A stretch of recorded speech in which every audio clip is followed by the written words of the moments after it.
আমি যে আয়াতটি আপনাদের সামনে তেলাওয়াত করেছি, পবিত্র কুরআনুল কারীমের একটি মাত্র আয়াত তেলাওয়াত করেছি। কয়টি? একটি মাত্র আয়াত।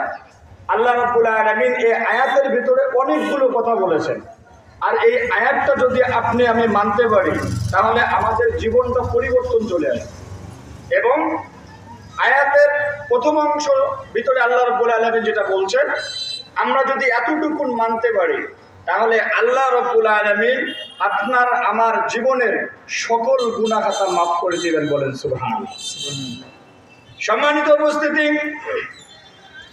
আল্লাহ রাব্বুল আলামিন বলেন, قل إن كنتم تحبون الله فاتبعوني يحببكم الله ويغفر لكم ذنوبكم والله غفور رحيم। পড়েন আল্লাহু আকবার।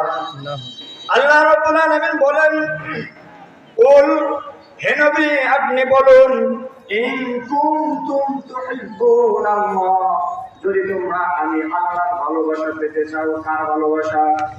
আল্লাহর ভালোবাসার দরকার আমাদের আছে না নাই? সেই আল্লাহ রাব্বুল আলামিন বলছেন, ইন কুনতুম তুহিব্বুনাল্লাহ, যদি তোমরা আল্লাহর ভালোবাসা পেতে চাও, ফাত্তাবিউনি, রাসূল বলছেন তাহলে তোমরা আমার আনুগত্য করো। কার আনুগত্য? রাসূলের আনুগত্য। আল্লাহ বলছেন, কুল ইন কুনতুম তুহিব্বুনাল্লাহ ফাত্তাবিউনি, হে নবী আপনি মানুষদেরকে বলুন, তোমরা যদি আল্লাহর ভালোবাসা পেতে চাও, ফাত্তাবিউনি, তাহলে আমি রাসূলের আনুগত্য করো, অনুসরণ করো। ইউহিব্বুকুমুল্লাহ, যদি তোমরা আমার অনুসরণ করো, তাহলে ইউহিব্বুকুমুল্লাহ, আল্লাহ রাব্বুল আলামিন তোমাদের ভালোবাসবেন। বলেন সুবহানাল্লাহ। সম্মানিত উপস্থিতি, আল্লাহর ভালোবাসার দরকার আমাদের আছে না নাই? কি বলেন, আছে?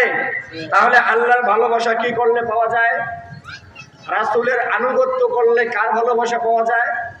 আল্লাহর ভালোবাসা পাওয়া যায়। আল্লাহ রাব্বুল আলামিন বলছেন, ইউহিব্বুকুমুল্লাহ, তোমরা যদি আমার রাসূলের আনুগত্য করতে পারো, তাহলে আমি আল্লাহ তোমাদেরকে ভালোবাসবো। বলেন সুবহানাল্লাহ।